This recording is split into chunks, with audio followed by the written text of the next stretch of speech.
రెండెర్ర పిల్లలు బాగున్నారా? నిన్నటి కథ నచ్చిందా? మరి నేను చెప్పే కొత్త కొత్త కథలు వినడానికి నా ఛానల్ని సబ్స్క్రైబ్ చేసి లైక్ చేయండి. మరి మీరు నా ఛానల్ని సబ్స్క్రైబ్ చేసి కథలు వింటే నాకు ఎంతో హుషారుగా ఉంటుంది కదర్రా.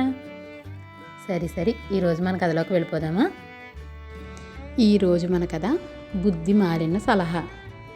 సుశీల మామగారు పరందామయ్య చాలా ఉదార బుద్ధి కలవాడు.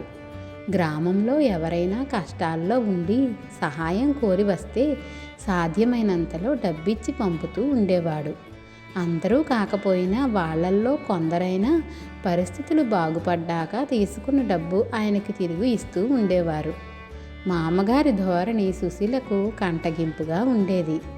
ఆమె ఒకనాడు భర్త చంద్రయ్యతో, మీ నాన్న అడ్డమైన వాళ్ళందరికీ డబ్బివ్వడం ఏమీ బాగాలేదు, ఇలా అయితే కొద్ది రోజుల్లోనే కొంప గున్నమైపోతుంది అన్నది. నాన్న నిజంగా కష్టాల్లో ఉన్న వాళ్ళకే ఏదో పాతిక పరక ఇస్తూ ఉంటాడు. మనిషి అన్నవాడికి ఆ మాత్రం ధర్మగుణం లేకపోతే ఎలా అన్నాడు చంద్రయ్య. ధర్మగుణం పేరుతో కుటుంబాన్ని దివాలా తీయించడం నేనొప్పను.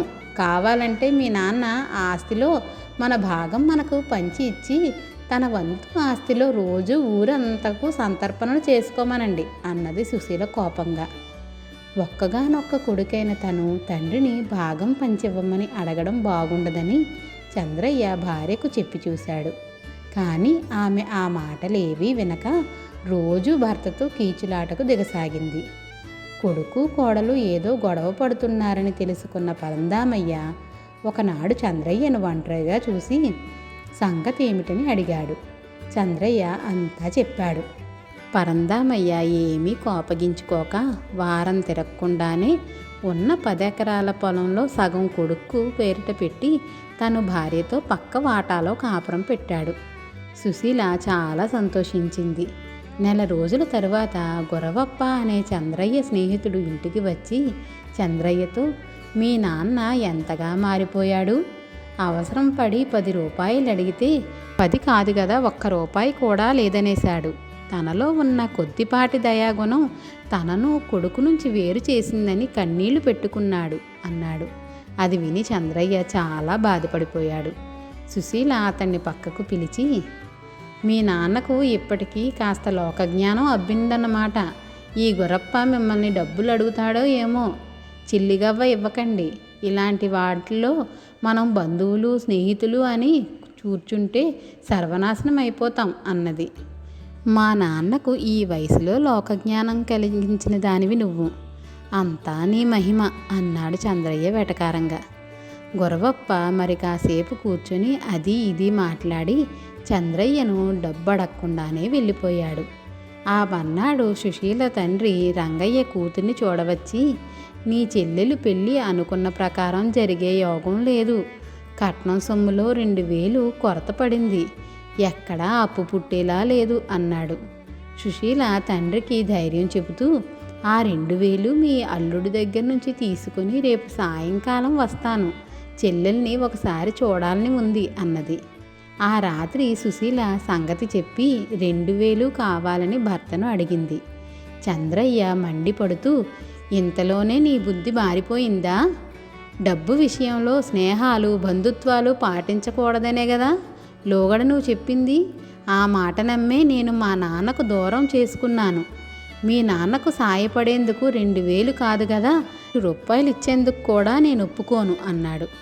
భర్త మొండిపట్టు వదలడని గ్రహించిన సుశీల మర్నాడు పుట్టింటికి పోయి తండ్రికి సంగతి చెప్పింది. రంగయ్య పెద్దగా నిట్టూర్చి, ఎంతైనా ఆ తండ్రి కొడుకే కదా అన్నాడు. ఆ మాటలు అర్థం కాక సుశీల తండ్రికేసి ఆశ్చర్యంగా చూసింది. మీ ఆయన్ని నేను ఏదో అనరాని మాట అన్నానని కోపం తెచ్చుకోకు. మీ మామగారు వేరు పడకముందు ఎంత ఉదారబుద్ధి కలవాడో. అప్పట్లో మీ చెల్లెలి వివాహం గురించి చెప్పి కొంచెం డబ్బు అవసరం పడుతుందంటే దానికేం బావగారు 4-5 వేలు అవసరం అవుతుందా? ఎప్పుడు కావాలంటే అప్పుడు పట్టుకెళ్ళండి అన్నాడు. కానీ అంటూ రంగయ్య కొంచెం ఆగాడు. సుశీల ఆశగా, మరి మామగారినే అడిగితే సరిపోయేది కదా అన్నాడు. ఆ సంగతే చెప్పొస్తున్నాను. నెల రోజుల క్రితం మీ ఊరు వచ్చినప్పుడు ఆయన దగ్గర డబ్బు ప్రస్తావన తెచ్చాను. ఎన్నడూ లేనిది గట్టిగా విసుక్కుంటూ డబ్బు సాయం విషయం తన దగ్గర ఎత్తవద్దన్నాడు. అంత జాలిగుండే దయాగుణం గల మనిషి ఇంతగా ఎందుకు మారిపోయాడు? బుద్ధిమాలిన సలహాలతో ఆయన్నిలా చేసింది మీ ఆయన మరెవరన్నానా అని అడిగాడు రంగయ్య. ఆ ప్రశ్నకు సుశీల గతుక్కుమని ఏమో నాన్న అంటూ తల పక్కకు తిప్పుకొని కొంచెం ఆగి నిజం చెబితే చేసిన బుద్ధి తక్కువ పనికి కాస్త ఊరటన్నా కలుగుతుందని. అప్పట్లో మా అమ్మగారి ధర్మబుద్ధి నాకు అమాయకత్వంగా లోకజ్ఞానం లోపించటంగా కనిపించింది. మీ అల్లుడితో పోరి వేరే కాపురం పెట్టించాను.